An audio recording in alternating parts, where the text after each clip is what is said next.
Front-end e back-end, DevOps, UI UX e muito mais aqui no Hatcast do DevHat. Boa noite, rapaziada! Estamos aqui em mais um episódio do Clube do Livro da DevHat.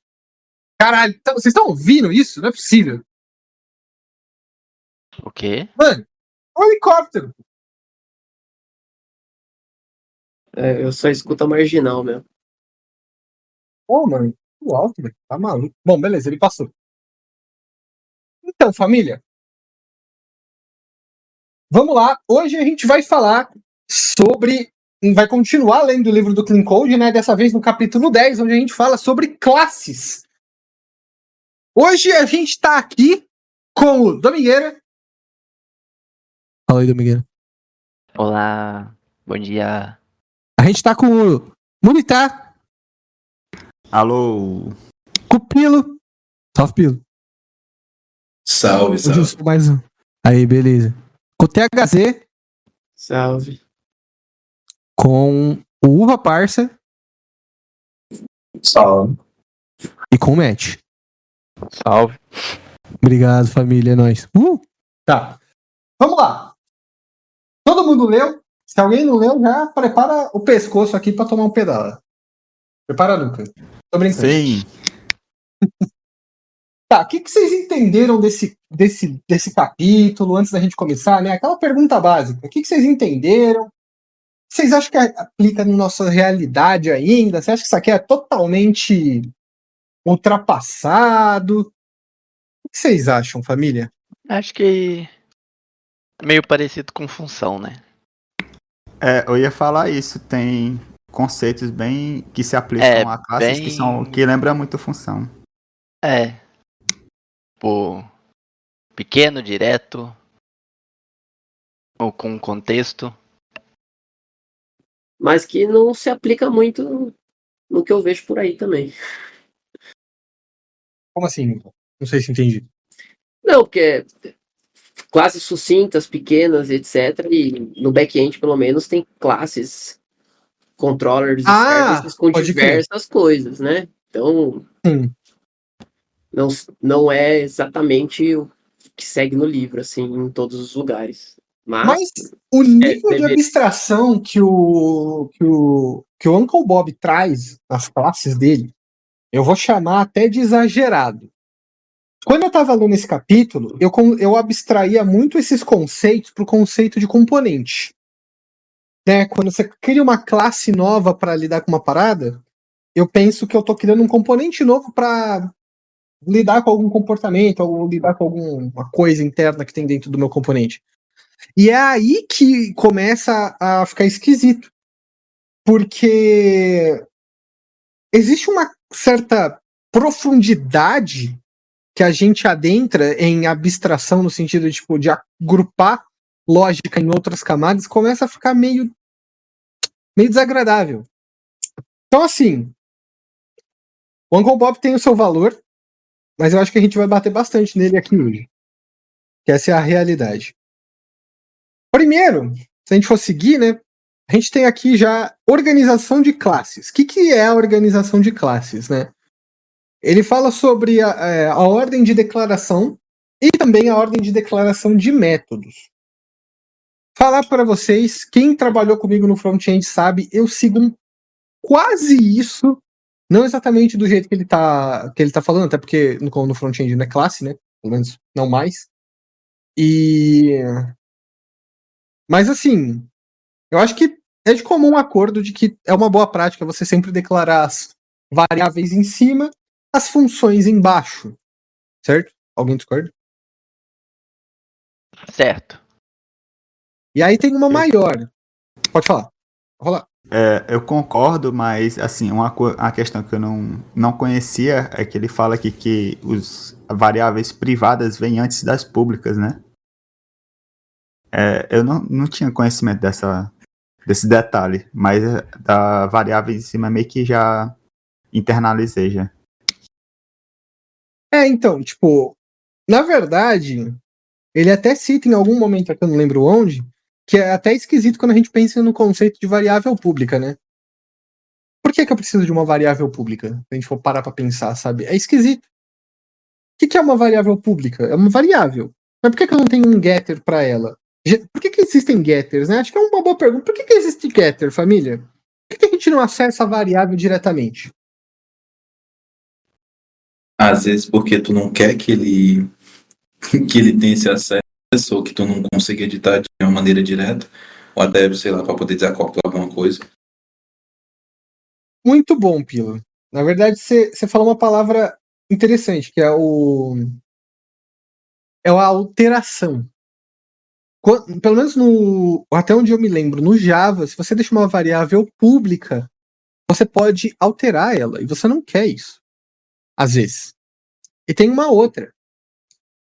Quando você tem um getter, você pode passar a sua variável por um processamento de uma forma que já está esperado isso. Inclusive, é muito interessante a gente pensar nisso, porque o JavaScript, todo mundo conhece a propriedade set e a propriedade get no JavaScript? Vocês já viram isso? Não. Sim. Eu não conheço a fundo, mas eu sei que existe, mas eu nunca usei na minha vida. Então, quando a gente escreve uma classe no JavaScript, a gente pode escrever dessa forma. Ó, vem comigo, família. Tipo, vamos pensar junto. A gente pode ter uma classe, e aí eu vou ter um método no corpo da minha classe, né? Eu vou escrever set espaço o nome da minha propriedade, que é o mesmo nome da propriedade que já existe. Não é pra compartilhar a tela não, Uva, porque a gente grava o podcast como podcast, tá ligado? E aí não dá pra eu compartilhar a tela. Não, relaxa, Uva, tá de boa. Mas aí qual é a parada? E aí, tipo, essa propriedade, ela vai ser alterada. Tipo, mas dentro do setter dela. É um negócio bem legal. Eu uso isso no jogo que eu tô fazendo. Que eu tô usando bastante orientação a objeto. E eu uso bastante esse conceito porque é prático você colocar, por exemplo, minha classe ponto pessoa igual a alguma coisa. É muito prático.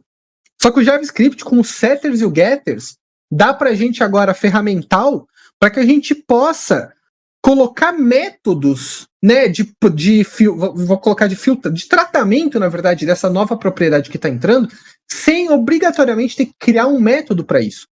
E para quem não entende o valor disso, a questão é manutenabilidade, né? Porque vamos supor que eu tenho um método dentro da minha classe que ele está sendo editado diretamente. Mas teoricamente pode, então tá tudo bem. Só que qual é a parada? Se em algum momento esse meu método, essa minha propriedade pública precisar passar por uma filtragem, né, por um filtro, por algum processamento no dado que está entrando, o que vai acontecer? Eu vou ter que refatorar todos os lugares que tem essa atribuição, porque a atribuição não é um método. Aí eu vou ter que criar a função que seta a variável, né, e alterar em todos os lugares que está sendo chamada. Em termos de manutenabilidade é ruim. O JavaScript resolveu isso. Glória JavaScript. Mas eu não sei como está no Java hoje em dia. Antigamente não tinha. É por isso que tinha esses problemas. Ficou claro o que eu falei? Deu para entender? Eu entendi. Acho que como exemplo dá para usar tipo uma classe que tem um campo CPF. Aí você consegue fazer no setter toda a regra de validação do CPF, por exemplo, para quando você pôr o valor já passar e sair correto. Exatamente. E vamos supor que a gente tem... E é um exemplo bem legal. Porque vamos supor que inicialmente a gente não estava fazendo o cálculo do CPF, sabe? Que o CPF tem uma fórmula. Que a gente segue a fórmula do CPF para poder gerar um CPF válido. Né? Vamos supor que inicialmente não tinha essa validação. E aí você está fazendo atribuição por propriedade. Né? Você está fazendo só um igual. E aí no futuro você quer fazer essa validação. Você já tem um problema. Todo lugar que você estava fazendo a atribuição do CPF, agora vai ter que ser alterado para ser a função. É esse pequeno detalhezinho, mas que é uma parada que vira e mexe pode acabar acontecendo. E é uma parada muito interessante. Mas o JavaScript resolveu isso. Eu não sei as outras linguagens, só código em JavaScript, só front-end, mas enfim. E não sei se Pode falar. não tem isso, acho que no livro, não me lembro, mas eu acho que vale para validação. Não sei se a pergunta é válida. Por que seria uma má prática fazer isso num construtor? Botar essa regra de validação no construtor? Porque não é nenhuma má prática. Às vezes, o processo da aplicação em que você está não é necessariamente na hora que você instancia a classe, é a mesma hora em que você quer enviar um parâmetro. Às vezes você nem tem ela. Vamos supor que eu instancio a classe pessoa, que ela pode ter CPF, só que embaixo eu vou ter um campo de input, né? Vamos pensar como se fosse código em terminal mesmo, para ser simples, sabe, família? Aí embaixo eu vou ter um campo de input para receber o CPF, e aí eu coloco o CPF no objeto pessoa.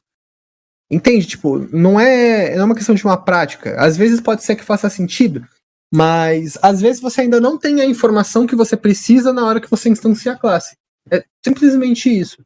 Mas é igual um componente. Se eu já vou pôr, teoricamente, então, nada me... Por exemplo, tem um formulário lá, a pessoa põe nome, CPF, idade. Aí eu já sei que eu sempre vou receber nome, CPF, idade. Aí no construtor que eu vou criar esse objeto, eu já poderia validar o CPF ali, então. Poderia, não vou falar que é a melhor coisa. Tem um problema nisso daí que você está falando, e eu vou falar que esse problema ele existe só no JavaScript, que eu não sei. Eu não sei outras linguagens. Vou falar do JavaScript. No JavaScript, se você... Porque assim, a gente não quer que o nosso construtor seja uma maçaroca gigante com vários métodos. Certo? Isso é a primeira coisa. Não, faz sentido.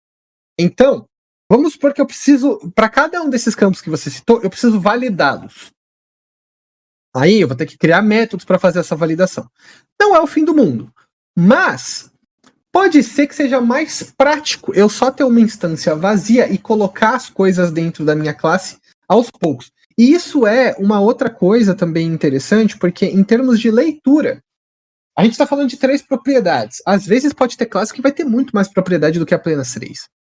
Saca? Será que eu quero passar, tipo, 10 parâmetros para minha classe? É como se fosse uma função que recebe 10 parâmetros. Pode ficar um pouco ruim de ler, tá ligado? Talvez usar o método pode ser um pouco melhor. E tem um problema, que é o problema do TypeScript que eu não cheguei a falar. Vamos supor que dentro do meu construtor eu chamo uma função e dentro dessa função eu faço a atribuição da propriedade que eu estou recebendo no construtor. Por exemplo, eu tenho um construtor que ele recebe nome. Aí eu chamo dentro do meu construtor uma função chamada this. Adiciona nome, certo? E aí dentro dessa adiciona nome, eu tenho um this.nome igual a nome, alguma coisa nesse sentido. No TypeScript, eu não sei no Java, não sei nos outros, ele não consegue saber que eu estou inicializando a propriedade dentro do construtor e ele fala que a propriedade não está sendo iniciada, o que é um saco. E aí tem que fazer umas gambetas, aí tem que fazer algumas paradas, tipo, para conseguir resolver esse problema da instanciação da classe, porque ele vai se perder. Eu não sei se no Java tem isso, ia ser bom legal se o Kevin tivesse aqui, ou se alguém que manja de alguma outra linguagem tivesse aqui para confirmar isso. Mas eu sei que no TypeScript tem esse problema, inclusive é bem chato. Porque às vezes você precisa fazer algum processo assíncrono e você não consegue. E eu tô falando assim, principalmente porque é do jogo que eu tô fazendo lá. Às vezes eu tenho uns problemas de assincronidade que dão uma pegada na minha vida. Consegui responder? Sim. Show. Encapsulamento. O que é encapsulamento, família?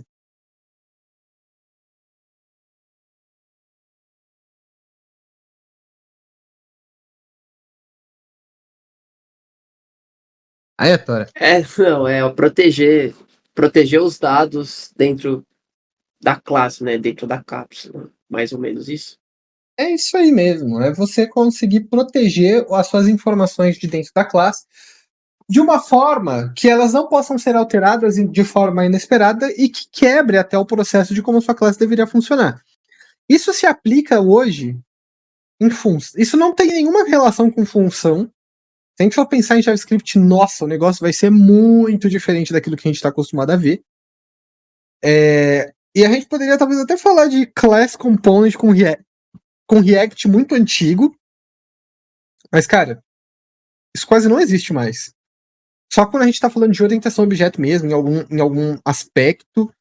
E aí sim, se a gente vai falar de encapsulamento, né, de não deixar as variáveis públicas, sempre ter algum setter, sempre ter algum getter, para evitar que as coisas sejam alteradas, tipo, diretamente, de uma forma que possa quebrar a nossa classe.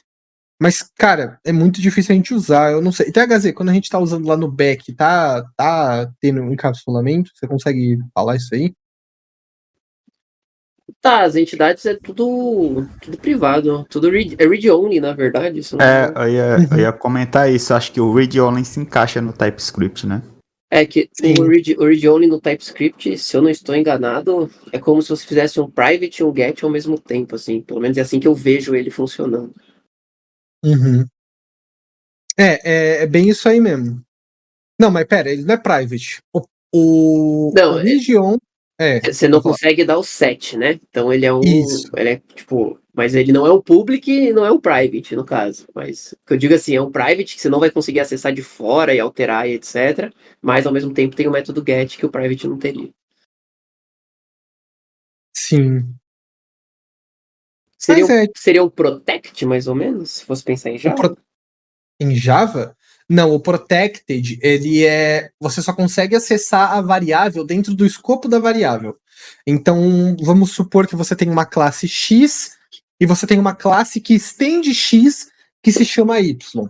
A classe Y tem acesso à variável protected da classe X, mas você não consegue acessar a variável protected da classe X de fora da variável da classe X.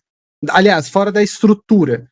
Só que, por exemplo, se fosse private, você não ia conseguir acessar a partir da classe Y a variável private.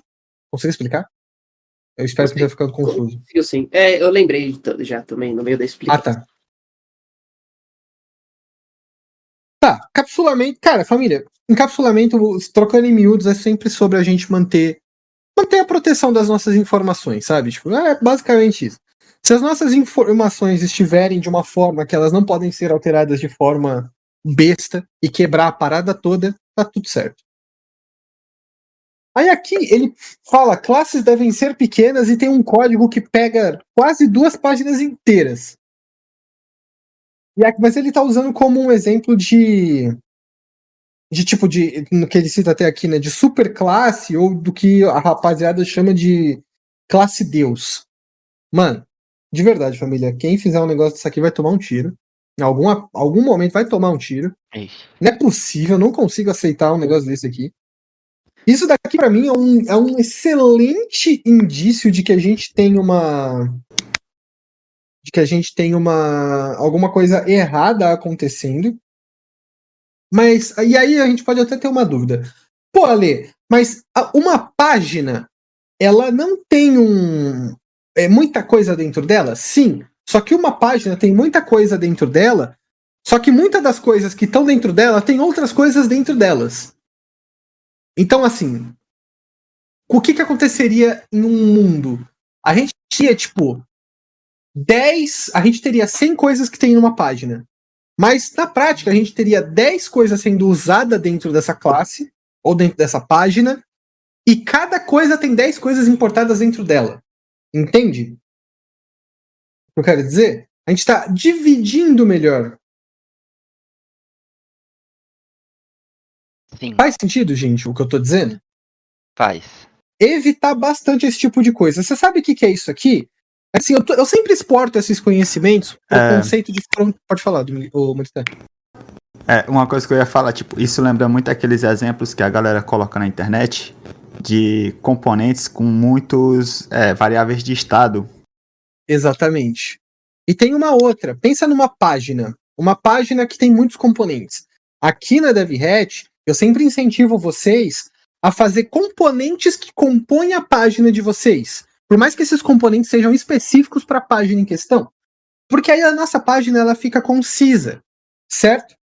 Se a gente fizesse as nossas páginas com tudo dentro da página, a gente ia ter uma coisa muito parecida com essa aqui. Porque ia ser todas as declarações de todos os componentes dentro da página em si, ao invés de ter coisas dentro de coisas que estão todas usadas dentro do bagulho. Mas no fim do dia a gente tem apenas poucas coisinhas e cada coisinha traz apenas aquilo que ela precisa ter dentro dela. É como se fosse... Não sei. Você pode ter uma sacola... Você pode ter uma gaveta gigante para tudo que você precisa guardar, ou você pode ter várias gavetas pequenas e cada coisa vai guardar aquilo que ela precisa guardar, e às vezes coisas parecidas, mas não necessariamente iguais. Faz sentido o que eu disse? Ou ficou uma bosta? Isso é tipo você tentar fazer o programa inteiro num ponto main da teste. vida. Isso, É isso aí. Às vezes eu vejo a galera até, tipo, pegando pesado demais com classe, aí fala, você quer a banana, mas aí você tem a floresta inteira. Mas também, às vezes, a implementação do cara não tá tão da melhor forma possível, né? Como a gente vê essa super classe aqui. Deu pra entender? Exato. Sim. Ó, aí ele fala, e se o método de subposição é apenas os métodos da listagem 2? Olha que legal. Acho que é muito melhor essa parada aqui. Tá ligado? Pra manter uma consistentividade. Porque vamos supor que seja uma página. A gente tá falando de ter header, banner, conteúdo 1, conteúdo 2, conteúdo 3, footer, tá ligado? Olha que legal. Sem ter tudo aquilo lá. Ter vários arquivos pequenos do que um arquivo grandão. Mano, é muito cansaço mental ler arquivo grande. É bizarro porque não deveria ser uma coisa tão chata, mas é uma coisa que... Aquilo que eu falo, né, família? Se é 3 horas da manhã, tem uma pessoa tentando dar manutenção naquela merda, com o chefe gritando no ouvido dela pra entregar um negócio às 6, pô, dividir tudo em arquivos menores, cada um com a sua especificidade, a pessoa sabe onde olhar, que não vai conflitar com outras coisas, facilita a vida de todo mundo. Certo? Aqui ele cita uma outra parada que eu acho muito bacana e que eu até grifei, que é o nome das nossas classes também, dos nossos componentes e coisas assim, nunca devem ter se, e, esse tipo de coisa, sabe? Tipo, não podem ter conjunções. Por quê? Porque as conjunções são um indício extremamente forte de que a gente está fazendo mais de uma coisa naquele componente, naquela classe, naquela função, ou alguma coisa assim. Opiniões? Sim, é igual a o que foi falado lá em funções, né? Se você tem uma função que mete um if ali, quer dizer que ela vai fazer uma coisa ou fazer outra coisa. Exatamente. E é sempre dentro dessa lógica que a gente acaba tendo que pensar nessas paradas, tá ligado? Sempre tentar manter a leitura e de uma forma que não tenha nem mentiras e nem mais coisas do que deveria ter onde deveria ter. Por exemplo, se você tem uma classe que ela é, sei lá, ela é gato ou cachorro, você fala, pera, calma. E vale dizer que isso se encaixa naquilo lá que a gente tava fazendo, né, Domingueira? Porque, ó, a gente fez uma classe, ela não é uma classe vídeo ou imagem, ela é uma classe mídia. Olha que interessante. Sabe? Em nível de nome, a gente sabe o que aquela parada é, e aí a gente distribui ela na classe certa. Se ela é uma imagem, ela vai para classe imagem, se ela é um vídeo, ela vai para classe vídeo. É um processo de abstração do conceito, né? Sim. Muito bom, sim, é isso mesmo. Uma parada que tem que ser aplicado. Então, a gente pegou o ou, falou, não tem ou, existe um conceito, e esse conceito você não precisa nem saber o que está acontecendo lá dentro. Só usa essa classe e seja feliz. Olha que coisa incrível, Domingueira. Pelo amor de Deus. Uau. Usando PO em JavaScript. Pois é, né? Muitos me chamariam de louco. E muitos ainda iriam chamar. Ó, princípio da responsabilidade única. Esse daqui é um dos mais comuns que a gente está acostumado a falar, né, família? SRT. Eu acho Sabe, que pode isso falar. aí da responsabilidade única, ela se encaixa em todos os conceitos de programação. Tipo, foi falado Praticamente. ali em funções, em um monte de coisa, eu acho que isso se encaixa. Isso. Tem o Solid também, né? O S do Solid. É exatamente isso aí. Aqui ele tá, acho que ele tá só citando, né,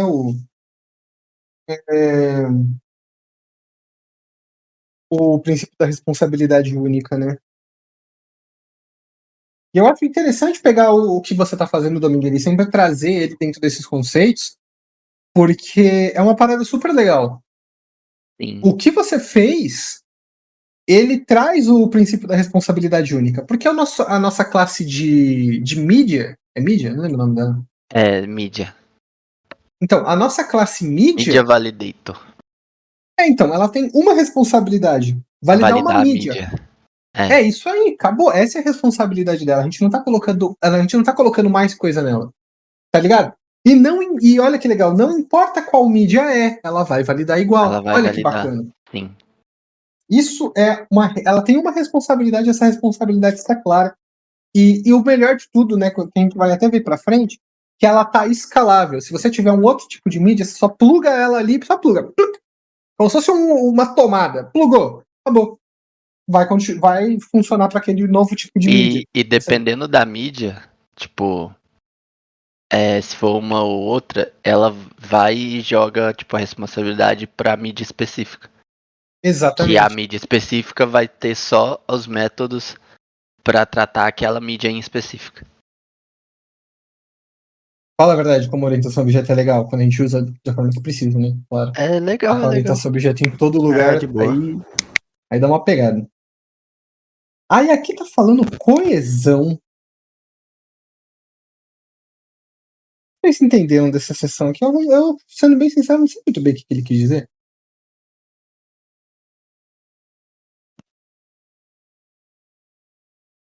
Aí fomos de caixa. Ela deve, tipo, falando do entendimento, será? Tipo, ele fala, as classes devem ser um pequeno número de variáveis e instâncias. Cada método de uma classe deve manipular uma ou mais dessas variáveis. De modo geral, quanto mais variáveis um método manipular, mais coeso é o método para sua classe. Uma classe na qual cada variável é utilizada por um método é totalmente coesa. É que, tipo, os métodos usarem os negócios ali, ó. As Ali em propriedades. cima. Inclusive, sobre o negócio que eu tô fazendo lá do Octo de classes, eu tive que fazer de um outro jeitinho, porque quando eu fui dar um commit, o SLint, ele me taxou, porque tinha uma função que não tava usando, tipo, nenhuma propriedade, sabe? Uhum. E Sim, daí ele taxa eu mesmo. meio que. Eu pensei, tipo, de uma maneira diferente e. Adaptei, né? Tipo, não só a classe que aconteceu aquilo, mas todas. Pra, tipo, ser igual em todas. E foi isso. Eu acho que é isso que ele tá falando nessa coesão. Sim, eu acho que faz sentido mesmo. Pra gente sempre. Acho que volta até bastante. Volta alguns capítulos lá atrás que tipo, a classe vai fazer. A classe, o componente. Quando você lê ele, não parece uma surpresa. Você fala, beleza, é o que eu imaginava, sabe? Sim. Acho que pega muito nessa É que coisa. ele vai tratar as coisas que estão nela. E, tipo, se você não tem um método que tem as coisas dela, ele fica meio tipo, tá, isso aqui é o quê? Faz sentido, né? Beleza.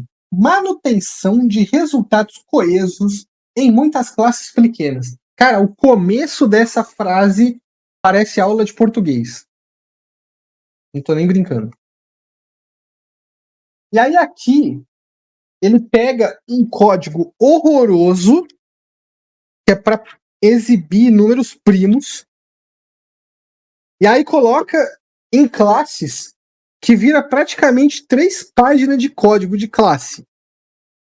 Cara, mas tem uma parada que eu grifei aqui. Na página 143, eu grifei. Este programa, escrito como uma única função, é uma bagunça. Possui uma estrutura com muitas indentações, uma abundância de variáveis estranhas e uma estrutura fortemente acoplada. No mínimo, essa grande função deve ser dividida em algumas menores. Gente, o que isso daqui... O que isso significa? Nossa, Olê, te amo. Salve, Nico. O que isso daqui significa? Isso aqui é um negócio, assim, tipo, maravilhoso. Sabe quando eu olho para principalmente quando eu recuso componente de você, que dentro das tags tem muita coisa? Geralmente dá pra ser dividido em mais. É um indício muito forte de que a gente pode dividir isso em mais componentes. Quando muita coisa está acontecendo dentro de um componente, a gente fica... não é necessariamente que a gente pode sair criando uma paulada de componente desnecessário. Eu não vou falar isso. Eu acho que é até meio over. Mas... quando você começa a ver que tem 3 maps diferentes, um dentro do outro, dentro de um componente, você já começa a ficar meio... calma aí, vamos criar um outro componente aqui, ó. Olha que legal. O que vocês acham? Sabe, uns negócios assim? Acaba sendo muito mais interessante.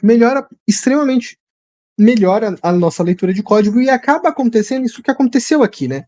Você acaba tendo mais declarações, você acaba tendo mais código, porque você está trazendo maior legibilidade, aumentando a quantidade de arquivos. Mas a manutenabilidade aumenta muito quando a gente tem uma parada assim. Porque senão a gente quase volta, não é exatamente volta, mas a gente quase volta para aquela super classe gigante com uma paulada de coisa acontecendo ao mesmo tempo dentro da mesma classe. O que definitivamente não é legal. Mais algo a declarar? Não. Acho que isso é Não. só mais do mesmo de fazer de responsabilidade únicas. Tipo, às vezes dá pra dividir até a responsabilidade Sim. pra não tumultuar tudo.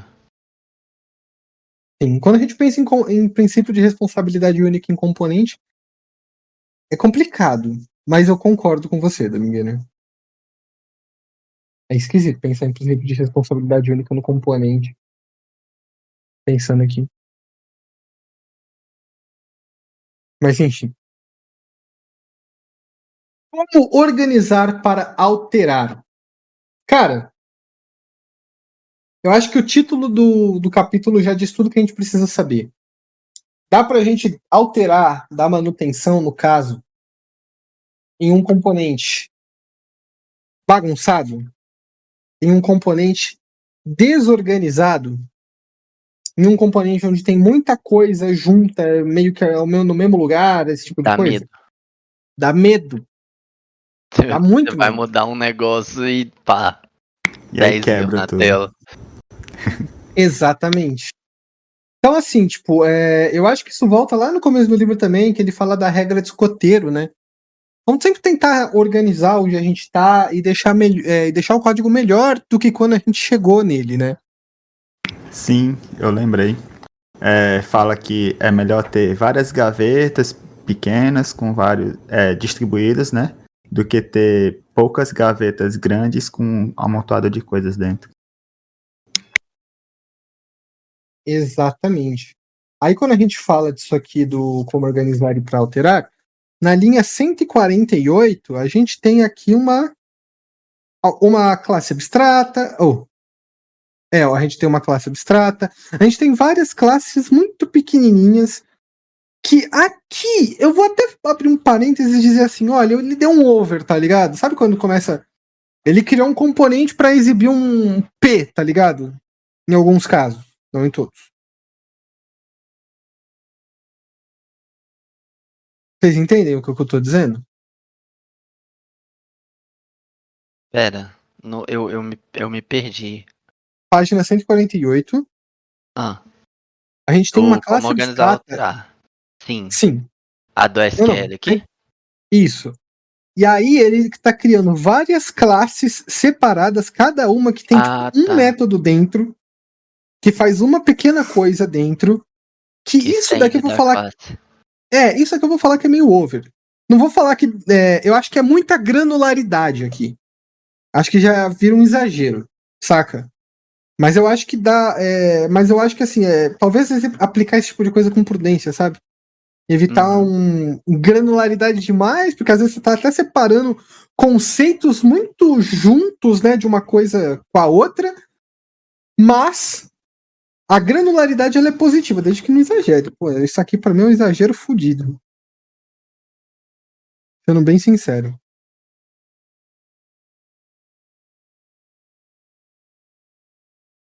Ok. E aí aqui ele fala do SRP, né, que é o Open Close Principle, que o Open Close Principle é você deixar uma parada, tipo, aberta. Bom, ele tá falando exatamente a mesma coisa aqui, que deve ser aberta para expansão, mas fechadas para alteração. Né? Então você sempre consegue estender um comportamento, que é o seu caso, né, Domingueira? Se a gente for ter um outro tipo de validador do Solid. Isso mesmo. Um outro tipo de mídia, inclusive, seja áudio. Ale, eu não te falei, mas eu fiz a mesma coisa com texto, tá? Tá bom. Não sei se precisava, mas tá bom. Não, pô, fica muito melhor, na moral. Se escalar o texto, se precisar escalar, fica muito melhor. É uma verdade a ser dita. E a gente tá usando muito esse conceito, né? Pô, precisa adicionar um cara novo? Coloca ele lá. Abraço. Tá feito. Zero estresse. Não precisa mudar mais nada, né? Só tem que fazer uma pequena alteração na classe mãe do validador e acabou. Olha que delícia. Pelo amor de Deus. Escrever três códigos ali no máximo. Três linhas. Delícia. Tá. E aí aqui a gente tem como isolar das alterações. E aí aqui ele tá usando um método que pega uma... Caralho. Peraí.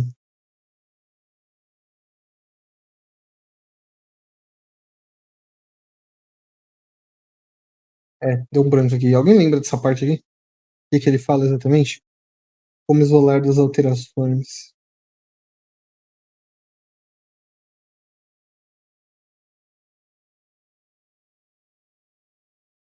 Pode falar que eu nem lembro dessa parte também. Mano, eu acho que essa parte aqui meu cérebro já tinha derretido.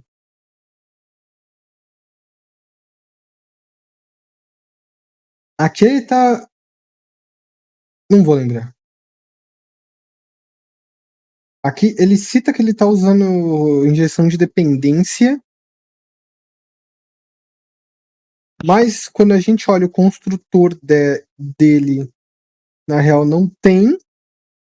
Tem. Ele recebe um exchange. Sei lá, vamos falar que só que sim? O que vocês acham? Manda sim. Concordo plenamente. É isso aí, não lembro dessa bosta. Aí é tora. E aí acabou, na real, né? Porque ele não tem nenhuma conclusão aqui nesse capítulo. Ele simplesmente termina. Podemos concluir que é isso.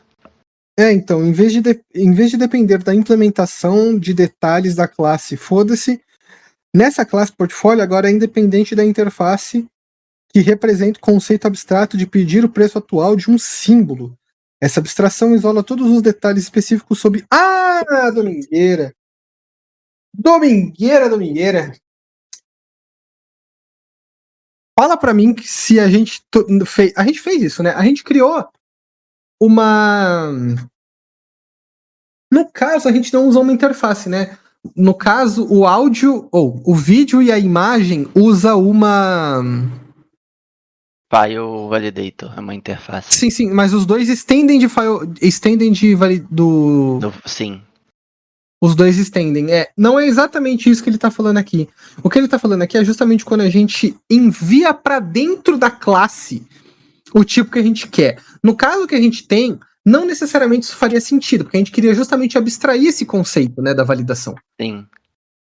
Mas seria isso, tá ligado? Por exemplo, você tem um tipo de classe, vamos supor que você tem o validator, e aí você passa para dentro do validator quem que você quer que ele valide e ele vai validar. Seria uma coisa mais ou menos nessa pegada, entende? Aham. Então, seria isso. Se aplica em alguns casos, não todos, não gosto muito de dizer, tipo assim, faz sentido quando você tem injeção de dependência, quando a gente tá falando de componente que precisa receber. Vamos supor que você precisa enviar para dentro de um componente qual tipo de serviço ele vai usar para poder fazer a requisição de algum dado que ele precisa. Só que tem um detalhe. Eu, às vezes não gosto muito de usar injeção de dependência. Porque a injeção de dependência, ela traz uma certa escalabilidade sim para os seus módulos, eu não vou negar isso. Mas, ao mesmo tempo, eu acho que ela tira a responsabilidade do módulo. O pai acaba ficando sobrecarregado. Porque você sempre tem que mandar o cara certo. Não é muito legal. Quando você pensa vamos pensar num componente altamente injetável, tudo que ele tem deve poder ser passado. E aí começa a ter um problema. Porque o que é ter? Tá ligado? Tipo, por exemplo, eu posso passar para dentro do meu componente qual é o tipo de... Vamos supor, é uma lista. Eu posso passar para o meu componente qual o tipo de item que ele vai usar para compor essa lista, né? Como que é o formato desse? Eu posso mandar um componente customizado de item. Mas... fica esquisito. Começa a tirar a responsabilidade. Pô, o pai agora tem a responsabilidade para falar qual é o tipo do item. Se eu não tenho nenhum outro tipo de lista, por que eu preciso fazer isso no meu componente de lista, tá ligado? Se eu tiver outros tipos de item, faz sentido eu fazer isso? Eu não concordo 100%. Eu acho que é assim, quando eu olho pro componente eu penso, isso aqui pode variar muito. Aí eu coloco esse tipo de coisa. O pai, ele meio que toma a decisão da responsabilidade do filho, é isso? É como se o pai... Pensa assim, o filho não escolhe o que ele come. O pai coloca no prato e ele come, tá ligado? Só que isso é um problema. Mas porque senão, por que teria o filho? Tipo, se o assim, pai que escolher essas coisas. O filho seria para isolar alguma lógica. Só que o problema é que se isso é levado muito ao pé da letra, muito ao extremo, a gente começa a ter umas bizarrices no front-end, e eu não gosto. Principalmente no front-end, né? Meu cérebro é orientado ao front-end, né? Então, tipo, começa... Eu acho que talvez em alguns sentidos, alguns conceitos faz sentido. Por exemplo, você tem uma classe de... Quando você tem uma classe de, sei lá, de validar alguma coisa, só que, sei lá, você tem uma classe de token. E essa classe de token pode ter vários tipos de token. Você pode ter um token do JWT, você pode ter um token de... Enfim, uma série de tokens diferentes. Mas no componente é levemente esquisito. Eu lembro de um exemplo do Felipe Deschamps, que é, por exemplo, você tem uma função que conecta no banco, você pode passar para dentro da função o mock do banco, você pode passar para dentro da função, de fato, o banco, né, quando você está dentro da aplicação, você pode passar outro tipo de banco, dependendo de onde você está. Só que, pelo Deus do amor, isso deixa as coisas mais fáceis de testar, isso é um fato. Não vou falar que não é um fato, mas ao mesmo tempo isso... É o que eu falei, isso tira a responsabilidade do seu componente e vira a responsabilidade do pai saber o que ele tem que passar para baixo, o que começa a ficar levemente esquisito. Eu gosto muito de que cada módulo saiba o que ele tem que saber e assim, tipo, divisão de concern. Não, isso aqui ele não precisa saber, quem precisa saber é o outro, sabe? Eu tenho muito essa parada e eu acho que assim, quando a gente começa a fazer isso, a gente começa a perder um pouco disso, o pai precisa começar a saber o que o filho tem que fazer, e aí começa a ficar um negócio meio rengas. Eu acho que varia. Vamos só finalizar dizendo que varia. Certo? Família, terminamos. Eu acho que foi mais rápido que o normal, mas vale dizer, foi mais rápido que o normal, porém, entretanto, todavia, foi um capítulo só. Foi um capítulo só e a gente teria só 10 minutos para falar de um outro capítulo, que provavelmente não ia dar. Então, deu bom. Ó, pra semana que vem, vamos ler... Mentira, semana que vem não tem Clube do Livro. Não tem. Não tem, porque é feriado e na DevHat a gente sempre liga. Então Não o vou tá próximo nem Clube aqui. do Livro. Próximo Clube do Livro vai ser só dia 8. E aí, pô, pra dia 8, vamos ler 2 capítulos? Vocês, né? Meu Deus. Então, Bora. tem um problema. Oi. O problema não é ler 2 capítulos. Será que a gente vai conseguir falar dos 2 capítulos? Em 1 hora? Provavelmente não, mas aí a gente faz com que o próximo seja extraordinário, tá ligado? Um pouco Então, mais tá longo. Mas eu tô vendo aqui, tem conceitos que a gente já falou, inclusive nesse próprio episódio. Dá pra gente passar rapidão por cima, assim, e tal. Ora, e o capítulo... Mano, o capítulo 12, ele tem, tipo, 3 páginas. É.